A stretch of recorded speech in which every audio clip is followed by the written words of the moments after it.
actually mean. Okay. So he said and I watched the press conference. I was like, whoa, this is the guy. He said he's been doing this for 15 years. And he said, he just talked about how exasperated he was and how they dealt with the Terrence Crutcher case, how they dealt with one of they were involved with the George Floyd with his family, all different types of things like that. So it's just a lot going on. All right. Okay. So we'll talk some about that. And also, we know this past week, Tuesday, George Floyd was laid to rest. It was the funeral was shown all across the country. Reverend Al Sharpton delivered the eulogy, and I was watching it on MSNBC, and I decided to click to other channels. And so I turned to CNN. It was on CNN. I turned to Channel 2 here in Detroit. I got WJBK. Turned to local channels, 247, things like that, local channels. They were all covering it.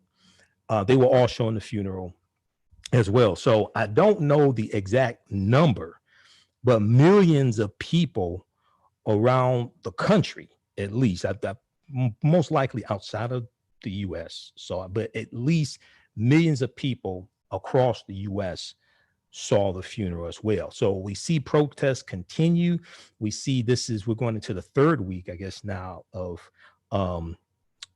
we're actually into the third week already of protests. In some areas, they've had 20 straight days of protests. Some other areas, 14 straight days. So we continue to see protests taking place around the country.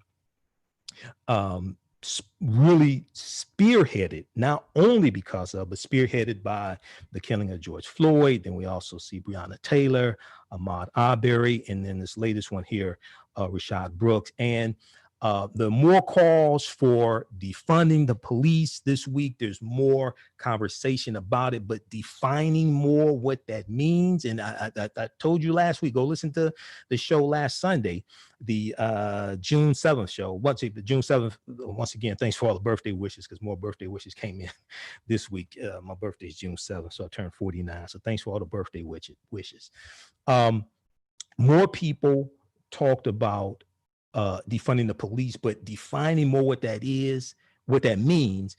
And then we also saw, I think it was for the New York Times, Representative James Clyburn wrote an article really talking about we need police reform and what that looks like, as opposed to actually defunding the police. Now, I said last week, okay, messaging is everything. I have a background in marketing. Messaging is everything.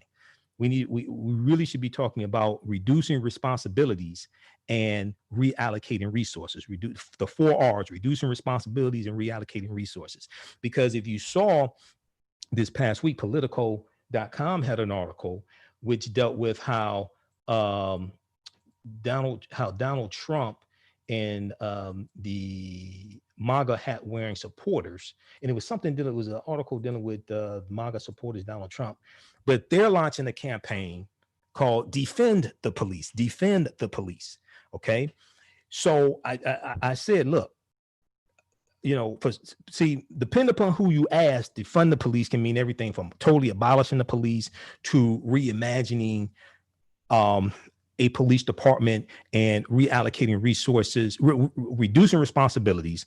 So you don't need someone with a gun to show up to deal with people who are homeless in general, deal with a number of different types of things, people who are mentally ill. You don't necessarily need someone with a gun, okay? Especially when they don't have the proper training in how to deal with the different types of mental illnesses, et cetera. A lot of people are saying in this situation here with Rayshard Brooks, if he's asleep in his car in the drive-through lane at a Wendy's, call a tow truck. You don't have to have somebody with a gun showing up, okay? And it could be a number of different reasons. That, as more details come out, we'll get more information, whether it was dialogue between someone in the Wendy's and him or something like that. But if somebody is asleep at the drive-thru, it can be a number of reasons. They could have worked a double shift and be exhausted. They could be sick, so it's just another tragedy there. So we'll talk some about that. I have an interview that Ali Velshi did with the the lead attorney for the family. We see George Floyd is laid to rest. Protests continue. Also, this past week, early in the week, Democrats unveil a police reform bill. We'll talk some about that. Police reform bill, and that was pushed by the Congressional Black Caucus. We also see Confederate monuments continue to fall, and slave owner monuments in various countries, like in London, are being taken down or being torn down. And also we see some statues of Christopher Columbus are being torn down or targeted. Okay. Now that's very interesting because Columbus never came to this land that we call the United States of America. Columbus never came to this land that we call the United States of America. So I don't even know why the statue's there, to tell you the truth. Closest Columbus came to this land that we call the United States of America is Cuba, which is about 90 miles away. He never came to this land. And Columbus having a presence here, that largely comes from Italian immigrants. Okay. So I know the history behind it, but I still don't understand why the statue there. Why he ain't even come here to this land. So I don't understand that, but you know. So we see statues of Christopher Columbus targeted as well. So as this movement takes place, you have a reckoning with American history. You have a reckoning with the history of the Confederacy. Okay. We see that NASCAR has announced that they are going to prohibit the Confederate battle flag at their NASCAR races. Okay. We see the NFL. Last week we talked about how the NFL came out in support of NFL players who were kneeling. Now, they didn't offer Colin Kaepernick a job, right? And we see that Donald Trump is doubling down on not renaming Confederate, not renaming bases named after Confederate heroes, not renaming bases named after Confederate heroes like Fort Bragg. Okay. Also, he is doubling down on not supporting NFL players taking a knee. So NASCAR, which was you had NASCAR drivers who were supporters of Donald Trump. Okay. And we saw that Bubba Wallace, the only African-American NASCAR driver, right? He is the one who really spearheaded this movement with NASCAR to push NASCAR to do this. Okay. He leveraged his position to push an agenda. Okay. Now, I really don't follow NASCAR, and there's some good reasons why, but you know, I'm glad Bubba Wallace did what he did. So we see all this taking place. And when we look at the Confederate monuments, we see that these are monuments honoring traitors to the Union. These are monuments honoring traitors to the Union. They committed treason against the Union based upon Article 3, Section 3 of the U.S. Constitution. Once again, I told you all this stuff is based upon law. So go to loc.gov, the Library of Congress website, loc.gov, or go to archives.gov and read the U.S. Constitution. Okay. And when see, you can't on the one hand talk about how much you love the U.S. military, then on the other hand honor traitors to the Union who killed members of the U.S. military. You can't have it both ways.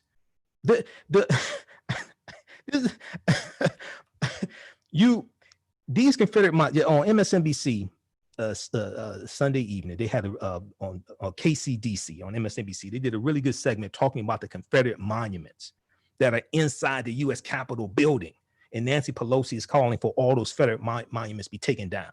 Okay, and as I've stated before, I've done it back in 2017 after the Charlottesville massacre.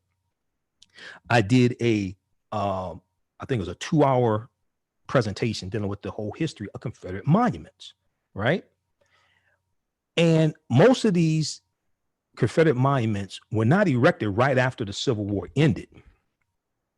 They were erected during two main periods of times in the history of this country. One from about 1895 to 1915. Okay, 1895 to 1915. How's everybody doing on our social media platforms, our Facebook fan page, The African History Network, The African History Network, our YouTube channel, Michael M. Hotep, IMHOTEP. Everybody share this broadcast on your social media platforms. I think we're also broadcasting on 9:10 a.m. Superstations Facebook page as well. Okay, and I know we're coming up here on a break, but I got a ton of information to get through. I've been studying this stuff all week.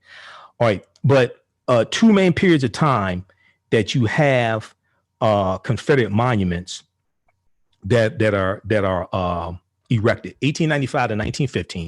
1895 was right before Plessy versus Ferguson, U.S. Supreme Court case that instituted separate and equal, separate but equal.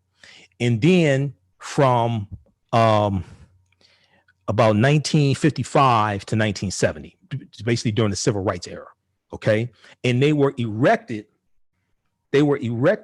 to terrorize African Americans and keep us in a low-level subordinate position, to remind us of the low-level position we're supposed to have in society.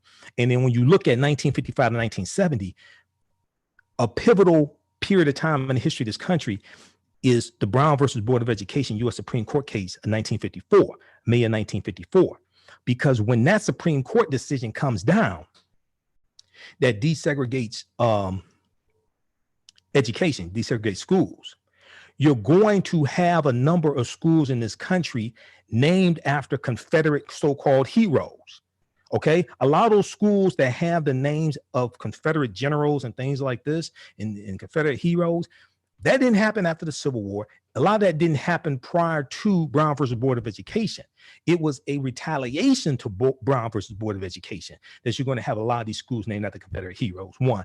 Two, another thing that's going to happen is you're going to have an increase in the use of school vouchers to try to lock African Americans out of certain schools. So now we're going to use school vouchers, and we're going to give school vouchers to lower income white families and lock out African Americans.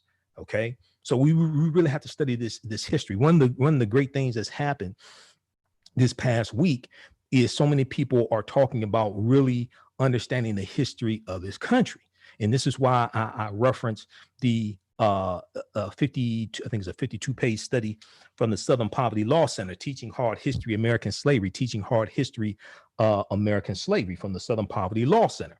And this study shows how the history of slavery is grossly mistaught in schools all across the country.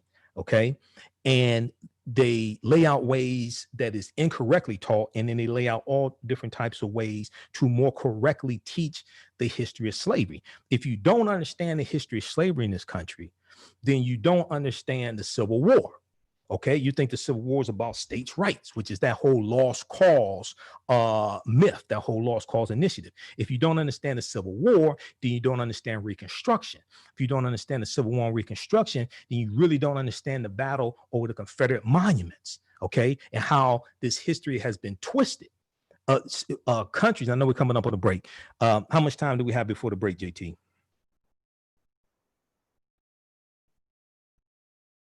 Let me know how much time you have before the break, JT. Country, huh? Like right now. Right now, okay. Countries don't honor their traitors. Okay. In Germany, they don't have schools named after Nazis and things like this. You listen to 910 AM, the Superstation of Future Radio. I'm Michael Imhotep. We'll be back in a few minutes. All right. Stand by, everybody.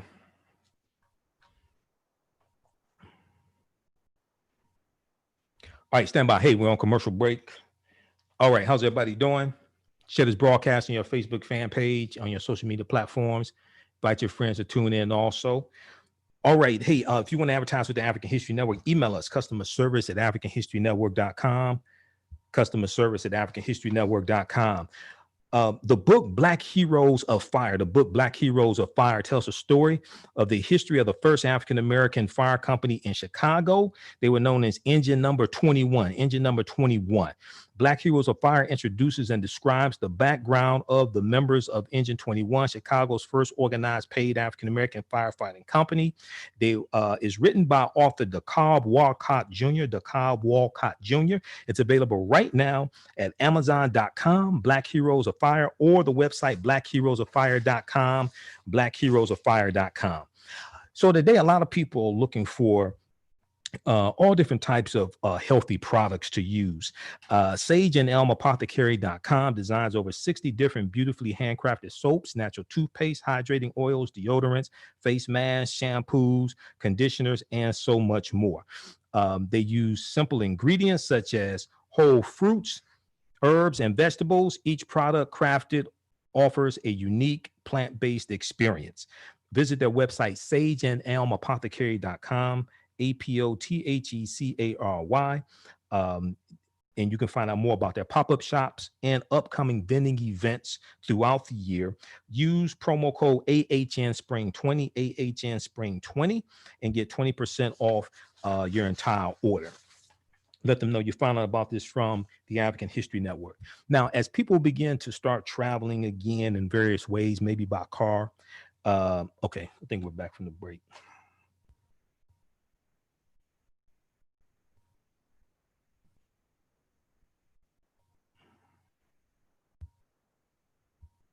Welcome back to the African History Network show right here on 910 AM, the Superstation Future Radio. Hey, I'm your host, Brother Michael Imhotep. It is Sunday, June 14th, 2020, and we're live. Hope everybody's doing well. Everybody share this broadcasting on your Facebook page. Invite your friends to tune in as well. Share this on your YouTube channel. We're broadcasting on my Facebook fan page, The African History Network, The African History Network. Broadcasting on my YouTube channel, Michael Imhotep, IMHOTEP. We're also broadcasting on 910 AM Superstation, the Future Radio Facebook page as well, 910 AM Superstation on Facebook. So be sure to follow them on Facebook also. All right, so right before the break, we were going over some of the topics we're going to cover tonight. There's so much going on, and I do so much reading throughout the week. Also, Donald Trump, I'll be so glad when November 3rd, 2020 comes. You just don't know. But Donald Trump had a rally. He's back. He's going to be back on the campaign trail against the advice from all the doctors and health experts and Dr. Anthony Fauci, who apparently Donald Trump hasn't talked to in a number of weeks. Notice they don't have the coronavirus task force daily press briefing anymore. Notice they don't do that anymore. You know, we're at like 115,000 coronavirus deaths. We're over 2 million cases in the U.S. By September, we're going to be at about 200,000 deaths. And Trump is just, he doesn't really want to talk about coronavirus anymore. Doesn't want to have press conferences anymore about it. I wonder why. What happened? I thought it was just going to all wash away, but okay. He had a rally planned in Tulsa, Oklahoma, of all places, Tulsa. We just commemorated the 91st anniversary of the attack on the North Tulsa, June 1st, 1921.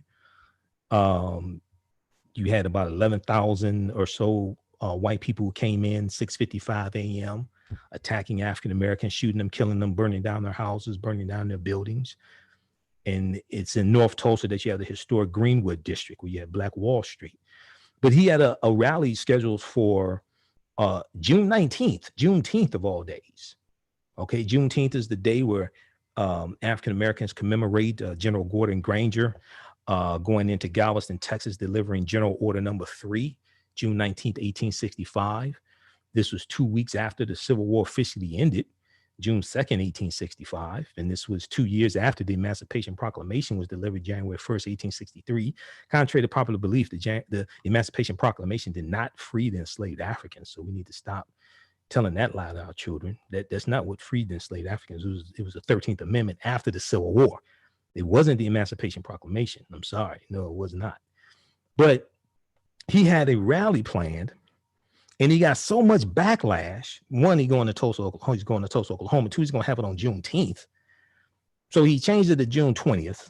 Okay, the next day. We're going to talk about that. But then also, August 27th, I think it is, he's planning his acceptance speech to be renominated by the Republicans. His acceptance speech is scheduled for Jacksonville, Florida, on the anniversary of what's called Axe Handle Saturday. And Axe Handle Saturday took place August 27th, 1960, where you had about 200 white people who were attacking African Americans with baseball bats and axe handles. And these African Americans were protesting. They were sitting in at the lunch counters. So he's having he's going to have his acceptance speech on the anniversary of Axe Handle Saturday in Jacksonville, Florida. Okay, we'll talk a little bit about that. I mean, you know, sometimes, you know, I don't think all this is by accident.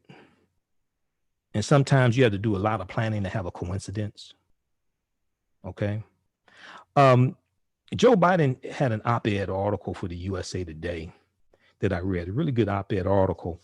And this deals with Joe Biden says we must urgently out systemic racism and policing. We must urgently out systemic racism from policing to housing opportunity, et cetera. We're going to talk a little bit about that op-ed article that Joe Biden wrote for the USA Today. And we will also deal with part 5 of Joe Biden's policies for Black America. Part 5 deals with protecting the right to vote. Now, you know, each week, his 22-page agenda for the African-American community, policies for the African-American community, is at his website, joebiden.com. This is not an endorsement, but go read it, because I hear a whole lot of people talking, and I can tell most of them haven't read it, including Charlamagne the God. When I told you 4 weeks ago, I'm listening to Charlamagne doesn't understand politics. Maybe he read the full thing now. He didn't read the full thing when he interviewed Joe Biden. I could tell, because he said, I've read some of your Black agenda. You ever heard a pastor say, I've read some of the Bible? If you in that pastor's church, you should probably run. But okay, that's another conversation.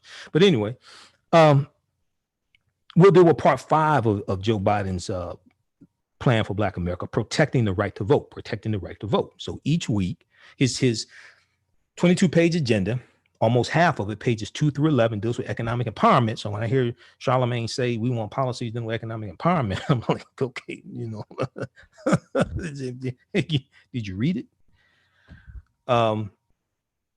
So last week we dealt with part 4. So you can go back. All these shows are in audio podcast format. Go to AfricanHistoryNetwork.com. Right on the homepage, click on Listen to Podcasts. We're on 8 different audio podcast platforms: iTunes, Castbox, Acast, FM Player, TuneIn, Stitcher. These are also at our Facebook fan page, The African History Network. Click on videos, and my YouTube channel, Michael M. Hotep, IMHOTEP. So last week we dealt with part 4, which dealt with eradicating health disparities. And this week we'll deal with part 5. Okay. And then once we deal with part 6, the following week, then what I'm going to do is I'm going to break down the different departments. I'm going to break down the different positions in the president's cabinet, the different departments: Department of Defense, Secretary of Energy, Secretary of Education, things like this. What do these different departments do? What does the Attorney General do? Have you ever been to justice.gov, which is the official website of the Department of Justice? Have you ever looked at the hierarchy chart of the Department of Justice and see all the entities that report to the Attorney General William Barr, this traitor? You ever looked at that? So elections have consequences. As I explained numerous times in 2016, a presidential election is not about one person versus another person. This is about different ideologies and the trajectory of the country. There's a whole lot at stake. So in 2016, when Donald Trump asked African Americans, what the hell do you have to lose? I told you the correct answer is everything. The correct answer is everything. Over 40 million people unemployed. It's expected now that about 50% of African American owned businesses are not going to survive the coronavirus and the fallout from the economy. What the hell do you have to lose? Everything. We're going to talk about on today's show. We'll deal with how there are reports coming out that talk about the massive evictions that are going to take place. Politico.com has an article from this past week. Black community braces for next threat. Mass evictions. Mass evictions. What the hell do you have to lose? The correct answer would be everything. Over 40 million people have lost their jobs. Another 1.5 million people this past week, it was reported, filed for unemployment the previous week. Millions of people have lost their health insurance as they have lost their jobs. At the same time, Donald Trump's Department of Justice is in court right now trying to repeal the entire Affordable Health Care Act and kick 20 million people off of health care while you have a global pandemic. Now, the U.S. Supreme Court is going to take up this case. He's put 2 Supreme Court justices on the Supreme Court, by the way. Okay. You haven't been paying attention. Okay. Because see, in 2016, a lot of Donald Trump supporters said this is about the courts. They said this election is about the courts. They said this is about the Supreme Court and this is about the federal court. See, a lot of African Americans were talking about the basketball court. No, Donald Trump supporters were talking about the Supreme Court and the federal courts. Trump has gotten 250 federal judges confirmed. Those are lifetime appointments. They're playing grandmaster level chess. Many of us are playing beginner's checkers and don't even understand all the rules of checkers, but we'll get into all that. So let's see here. Let's flip over here. Okay, how's everybody doing? Eric Toomer and Conscious Coach and Mildred. Just a few of the people watching us on our Facebook fan page, The African History Network. So we'll talk about Joe Biden's op-ed in USA Today. Really good op-ed. He also talked about law enforcement and also investing in mental health and investing in a number of different things as well. LeBron James and other stars and athletes are forming a voting rights group for 2020. Now, this is something really, really important. New York Times had a big article about this. TheGrio.com picked this article up. LeBron James and other stars form a voting rights group. LeBron James said, "This is the time for us to finally make a difference," the NBA superstar said of the new group, which will aim to protect African Americans' voting rights, to educate African Americans on voting, educate us on politics, things like this. It's not just voting, it's voting strategically. And if you saw the debacle that took place in Georgia, oh, I've got Georgia on my mind. If you saw the debacle that took place this past Tuesday in Georgia with the long lines and the new voting machines and a lot of poll workers not trained on the new machines, and then a lot of the veteran poll workers, because of COVID-19, they didn't show up because they're afraid of catching it and dying or getting sick. Oh, they've got a lot of work to do in Georgia. So as all this is taking place, we see that the number of coronavirus cases has increased in 21 states, at least 21 states. A lot of this has to do with states reopening too fast. You know, they want to get the economy going back. A lot of these have Republican governors. They reopen too fast, and now we see a big increase in coronavirus cases. It's going to continue. Because I'm going around Detroit, man, I see people I know we have a Governor Gretchen Whitmer, Democratic governor, but I'm seeing people walking around with no masks on, not practicing social distancing, like everything's all right. I'm like, oh yeah, you keep playing around if you want to. I don't know when I'll be wearing my mask for a long time, you know. And and people ask me, when you speaking out of town next? Somebody just asked me that today. Hell if I know. I mean, you know, I had stuff scheduled for March through November, at least one weekend out of the month. I'm supposed to be on the road speaking. I don't know when I'm going, but you know, not because I'm looking at these different states with increases in coronavirus cases and increases in the number of deaths. I ain't going nowhere. We have to use Zoom. All I want to do is Zoom, because I ain't going nowhere. I'm sorry. All right. Okay, so we'll deal with all those topics and try to squeeze in a couple of more on the African History Network show. All right, hey, if you'd like this type of information, you could donate to the African History Network, $, the AHN show through Cash App, $, the AHN show through Cash App, or paypal.me/the AHN show, paypal.me/the AHN show. That helps us keep doing the research, stay on the air, broadcast our Sunday night show, etc. Now, on the African History Network show, we focus on educating, empowering, and inspiring people of African descent throughout the diaspora and around the world, because right knowledge corrects wrong behavior. What you do for yourself, what you do to yourself, and what you allow other people to do to you and get away with is based upon what you think about yourself. Okay. Speaking of what you think about yourself. Did you see this jackass, Dr. Ben Carson? Did you? This fool talked about how we have to stop being so sensitive, and he was asked about Donald Trump holding the campaign rally on Juneteenth. Things like Donald Trump knows about Juneteenth because he's done presidential addresses in the past talking about Juneteenth. Okay. I posted that there was an article that Roland Martin posted today, and I reposted it. And I talked about how Dr. Ben Carson is scared of his own shadow. It was an article from political.com, and we'll bring that up. But, you know, this is a brother who was a brain surgeon, and now he needs a brain surgeon. There's something wrong with him. I'm sorry. It's some, you know, it's something wrong with him. Let's look at the name of this article from Politico. We'll pull this up. But what you do for yourself, what you do to yourself, and what you allow other people to do to you and get away with, Dr. Ben Carson, is based upon what you think about yourself. What you think about yourself is based upon what you have been taught about yourself.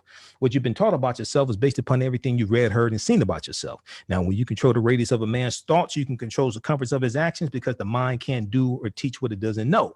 Now, we deal with a number of different topics here on the African History Network show. We deal with current events in history and politics, economic empowerment, education, love, sex, health issues, relationships, and much, much more. Sign up for our email newsletter. Text the word Kemet, K-E-M-E-T, to 22828 to sign up for our email newsletter. Also, visit our website, AfricanHistoryNetwork.com, AfricanHistoryNetwork.com. You can sign up for our email newsletter there as well at AfricanHistoryNetwork.com at the top of the page. All right, so calling numbers 313-778-7600, 313-778-7600 is the call-in number if you have a question or comment.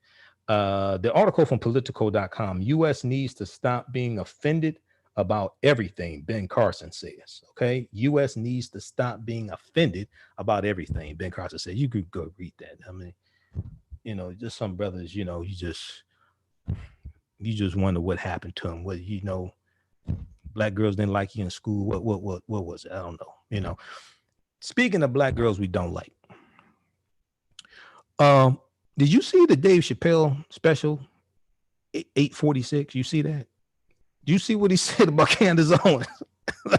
I ain't gonna repeat it on the radio, right? Go watch that on YouTube. Oh my God. Go watch that. You know, we're gonna do 2 hours here. We'll do another hour. We'll continue another hour on my social media platforms. And our third hour, I think I may play a little Dave Chappelle. I may play some of that on there because I got my 12 channel mixer right here. You know, this is my home studio. Oh, that third hour, we're off the chain. We can do whatever we want to do. All right. On 9-10, you know, we're done with FCC regulations. Third hour, oh, it's buck wild. You know, so I can do what I want to do.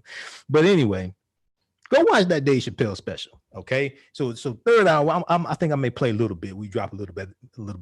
You remember when you were a kid and you used to sneak downstairs, or whatever, and listen to like your parents' Richard Pryor records, right? Because you weren't supposed to. Okay. But now we're grown. We can do whatever we want to do in the third hour. Okay. All right. Okay. So let's jump into the first one. Okay. So JT, you have the first clip queued up. First clip is from MSNBC. Breaking news. Let's see, what does it say? Surveillance video released of fatal Atlanta shooting in Wendy's parking lot. You had that clip queued up from MSNBC?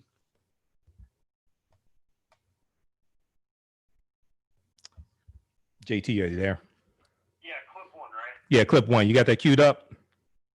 Yes, sir. All right, just 1 second. We're going to just a second here. Okay, so the story broke on Saturday about the tragic killing of Rayshard Brooks, father of 4, 3 daughters, 1 stepson. Saturday was his daughter's birthday. And, you know, it really got to me because I have a 3-year-old daughter, and the attorney, I saw the press conference the attorney had. We shared that press conference live on our Facebook fan page, the African History Network. He talked about how the attorneys were at the family's house on Saturday, they were having a birthday party for his daughter, and they were playing with the daughter, and the daughter didn't know her daddy was not coming to the birthday party because he was dead.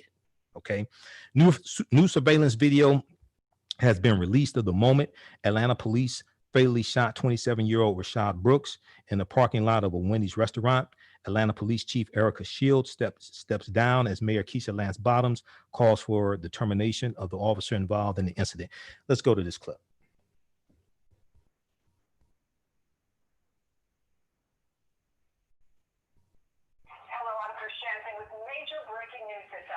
The mayor of Atlanta just announced several big moves in the wake of a deadly police shooting. The city's police chief is stepping aside, and the mayor is calling for the firing of the police officer involved. This, despite law enforcement suggesting that new video they just released shows the suspect did make a threatening move, and police reacted. So let's explain how we got here. There have been protests throughout the day in Atlanta after cell phone video emerged of the deadly shooting of 27-year-old Rayshard Brooks. We want to warn you, this video may be disturbing. Police say they were called to a Wendy's on a report of a man sleeping in his car and blocking other drivers. After they woke Brooks up, they say he failed a DUI test and then resisted arrest, getting into a scuffle with police, which continued for some time before he's seen on the video getting up and running from the officers.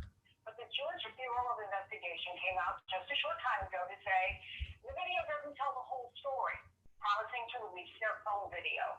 Well, just a few moments ago, they did. Take a look. It's surveillance video that picks up after the cell phone video ends with Brooks running from police. And it appears to show Brooks turning toward police and firing the taser. Police fire, and he drops to the ground. Atlanta Mayor Keisha Lance Bottoms weighed in just a few minutes ago, calling for quick action against the officer involved. While there may be debate as to whether this was an appropriate use of deadly force, I firmly believe that there is a clear distinction between what you can do and what you should do.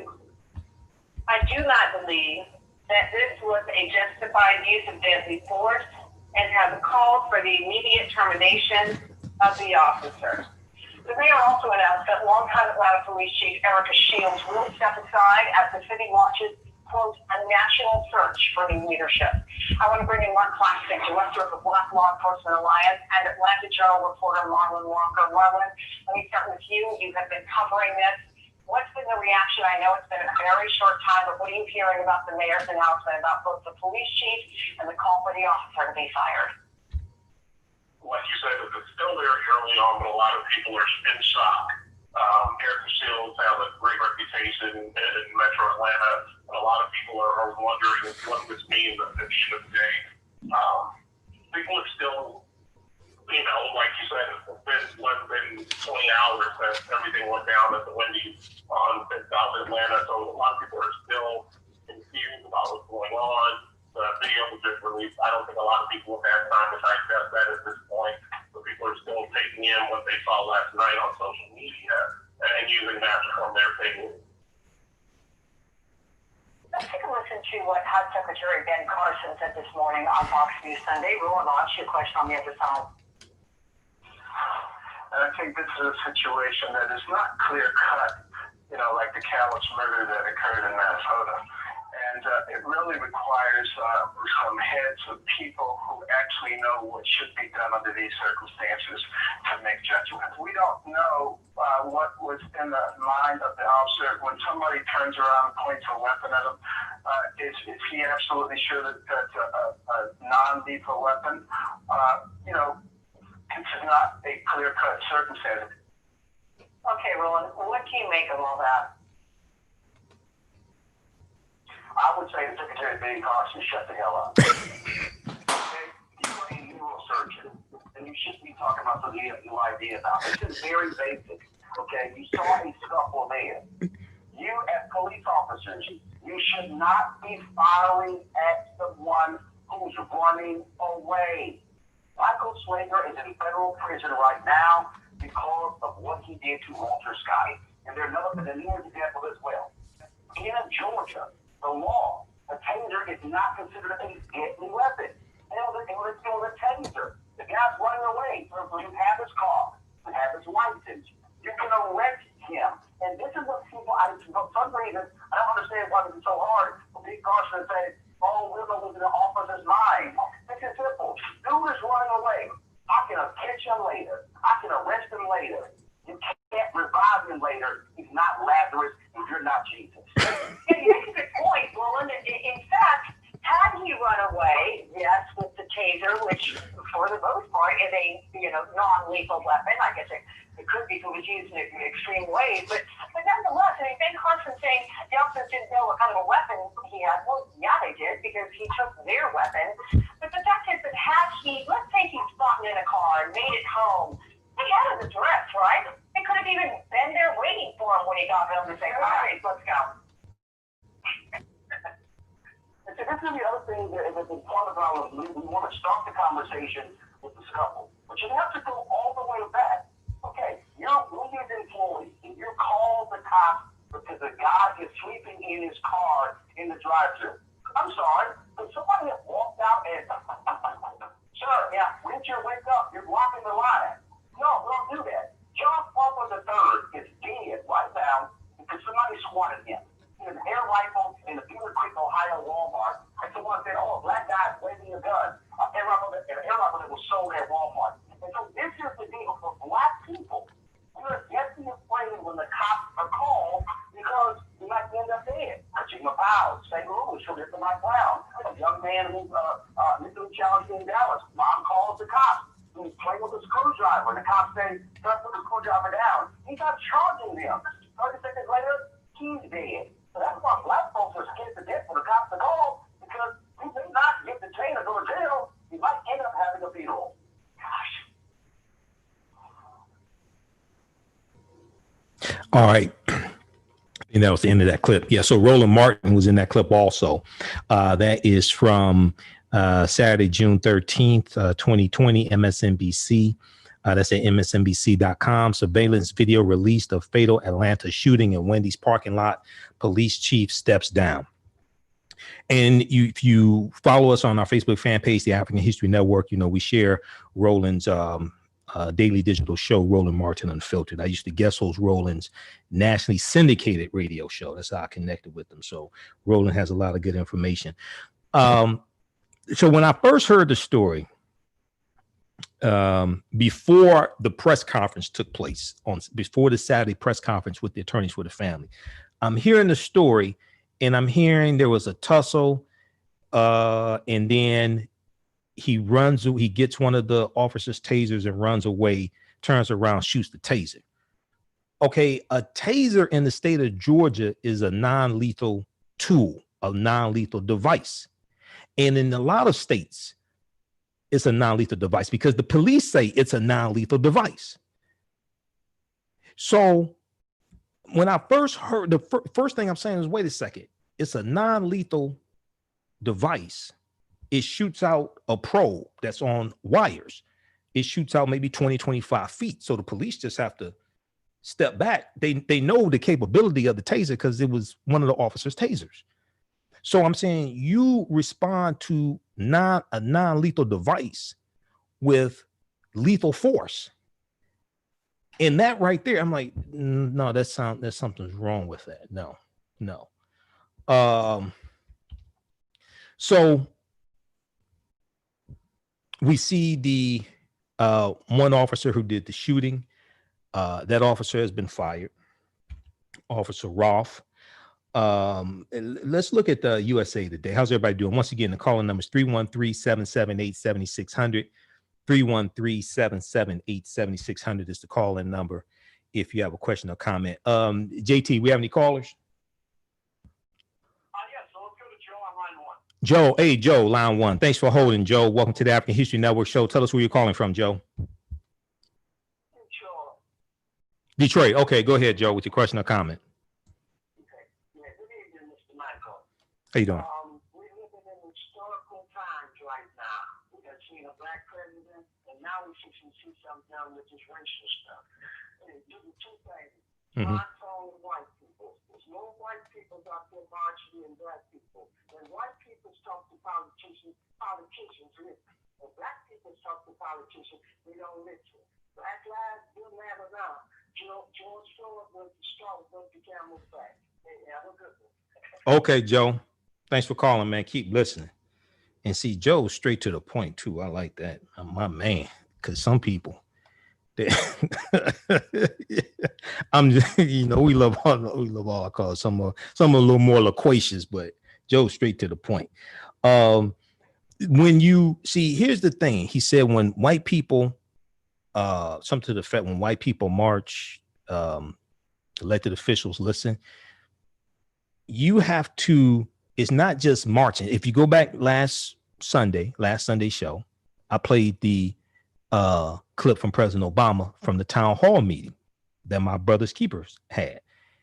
President Obama made it clear. He said it's not protest or vote, it's both.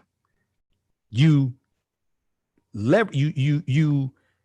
use the protest to push your agenda, and you use the vote to enforce your agenda, and you leverage your economics to enforce your vote. It's not protest or vote, it's both. Both have a purpose. Both have a position. Okay, so people have to understand the correlation between the two. And see what we're seeing taking place right now. We see Governor Cuomo, who did some executive orders dealing with policing and banning chokeholds and different things like this. You have, if you look at, when I talk about 6 principles of political self-defense, understanding how laws and policies impact the economic conditions of African Americans. I know we're coming up on a break, but when we look at 6 principles of political self-defense: stop, match, create, push, leverage, protect. Okay. When we look at push, we have to understand being able to push our agenda and electing someone who can create an environment so we can push our agenda the farthest and get the most accomplished. But you have to have somebody in office who can be pushed. You have to have somebody in office who will respond to the mass protests. You have to have someone in office who will respond to the push and demands. If you have somebody ignorant in office, okay, they don't care about none of that, they won't respond to it. So you have some elected officials who are responding to the pressure. You have others who are being obstinate and not responding to it. So we have to understand the difference. Okay, let's see. We're coming up on a break here in a couple of minutes. We have 2 or 3 minutes before the break, JT? Yes, sir. All right. Let's look at the article from USA Today. USA Today has a really good article dealing with this. Rayshard Brooks death, Atlanta police officer fired, police chief steps down. According to the Georgia Bureau of Investigation, Rayshard Brooks, 27, was shot by an officer while fleeing during the struggle at a Wendy's drive-thru late Friday. Brooks had been asleep in his car at the drive-thru, causing other customers to drive around the car, the Georgia Bureau of Investigation said. Police were dispatched to the Wendy's around 10:30 p.m. and conducted a sobriety test on Brooks, who failed the test, according to officials. Quote, during the arrest, the male subject resisted and struggled, and a struggle ensued, the Georgia Bureau of Investigation said. Quote, the officer deployed a taser. Witnesses report that during the struggle, the male subject grabbed and was in possession of the taser. It has also been reported that the male subject was shot by an officer in the struggle over the taser. End quote. One officer was treated for an injury and discharged after the confrontation. Rayshard Brooks died in the hospital after surgery. Mayor Keisha Lance Bottoms, who announced the police chief's resignation, also called for the termination of the police officer who shot Brooks for another officer to be placed on administrative duty. Quote, while there may be debate as to whether this was appropriate use of deadly force, I firmly believe that there is a clear distinction between what you can do and what you should do. I do not believe that this was a justified use of deadly force, Mayor Keisha Lance Bottoms said, mayor of Atlanta. Bottoms said that Shields, Police Chief Shields, would continue in a different role, quote, to be determined, unquote, in the police department. Let's see here. Let me skip over some of this. Okay, so read this full article because this is like 5 pages. USA Today, Rayshard Brooks death, Atlanta police officer fired, police chief steps down. Read that article. NBCnews.com also has a good one. Atlanta police officer in fatal shooting of Rayshard Brooks fired as protests grow. The Georgia NAACP had called for Mayor Keisha Lance Bottoms to relieve Police Chief Shields of duty also. And let's see here. Okay, you can read this article. Some of this is redundant. When we come back, I'm going to go to this interview that Ali Velshi did with one of the attorneys for the family. Okay, attorney L. Chris Stewart. You listen to the African History Network show right here on 910 AM, the Superstation of Future Radio. I'm your host, Brother Michael M. Hotep. We'll be back in a few minutes. All right, stand by, everybody. We're on commercial break. How's everybody doing? Everybody share this broadcast on your Facebook, on your social media platforms. Shout out to everybody watching us on Facebook, watching us on YouTube. Follow us on our Facebook fan page, The African History Network, The African History Network. Follow me on my YouTube channel, Michael M. Hotep, IMHOTEP. We're here Sundays, 9 p.m. to 11 p.m. Eastern Standard Time. Hopefully next week I'll be back in the radio station studio. We're here because of Governor Gretchen Whitmer's stay-at-home order. Okay, so just give me a minute here. I got to send this out. Ooh, Uncle Ben, I almost called him Uncle Ben. Dr. Ben Carson, oh my God. That Negro scared of his own shadow. Oh my God, he's so embarrassing. And I'm not sure why he was asked about the shooting. I mean, this Negro don't even understand how to run hood. And he's gonna comment on that. So anyway, all right, just a second. Let me send out this email newsletter here.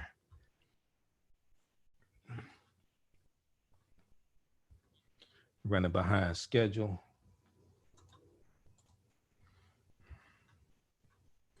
Okay, we'll be back from commercial break in a couple minutes here. How's everybody doing?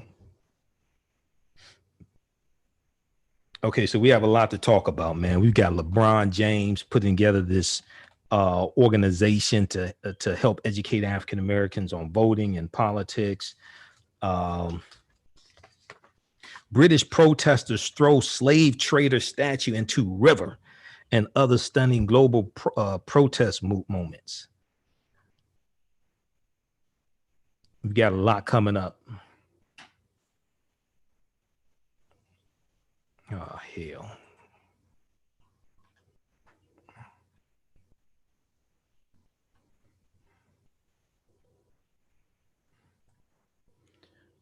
All right, let's run it slowly. I need to buy a new laptop also. All right, stand by, everybody. We'll be back in like 2 minutes, I think. Back from commercial break. We're going to talk some about Black Wall Street, Juneteenth. Oh, we got a lot.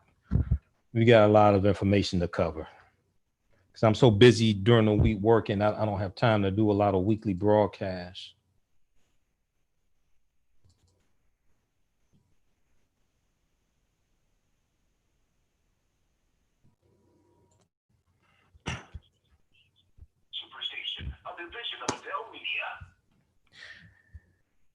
Welcome back to the African History Network show right here on 910 AM, the Superstation of Future Radio. I'm your host, Brother Michael M. Hotep. It is Sunday, June 14th, 2020. June is basically halfway through. We're like halfway through the year. This year is going by quickly. It's been a crazy year. This is going by quickly. November 3rd, 2020 will be here very soon. Okay. So that's going to be a day of reckoning. That's going to be a day of reckoning right there. Talk about Rex in effect.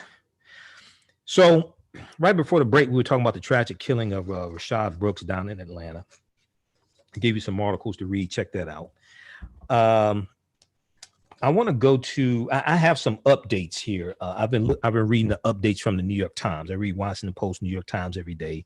Monitor about 35 different news sources daily, and I have some updates from New York Times to share with you, and Washington Post as well. There's a ton of different stuff we're going to try to jam in to this show. I want to go to this next clip right here. This is Ali Velshi on MSNBC interviewed L. Chris Stewart, who is one of the attorneys for the Rayshard Brooks family. And you saw him when you saw the press conference on Saturday as well. Rayshard Brooks attorney, he ended up dead from a situation words could have solved. Okay, we have that second clip.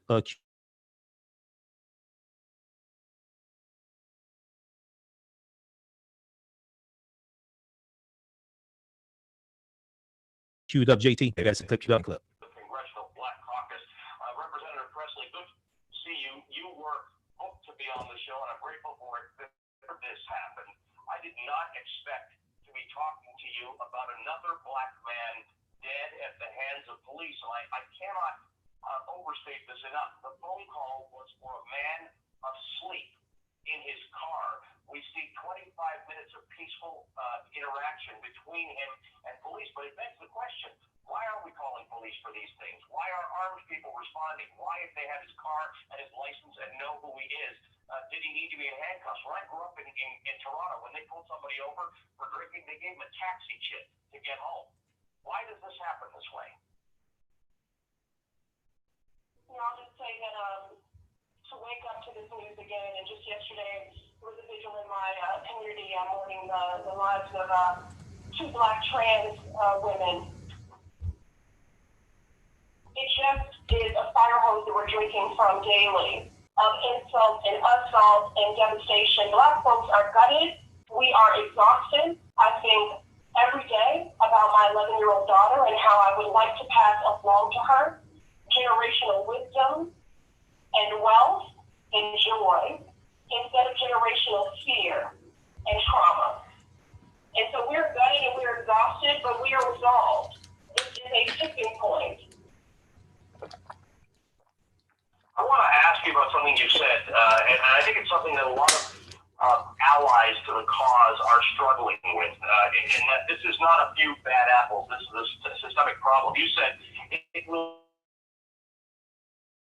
mean we have to be intentional, deliberate, and unapologetic about calling out structural racism for what it is, white supremacy. It will call on us to legislate with an equity lens in everything, not just police reform. It means examining our housing policies, our lending policies, our criminal legal system top to bottom, our healthcare system, and on and on. Tell me why this is such an important message for people to get. Sure, Ali. Well, first and foremost, the unrest that we see in our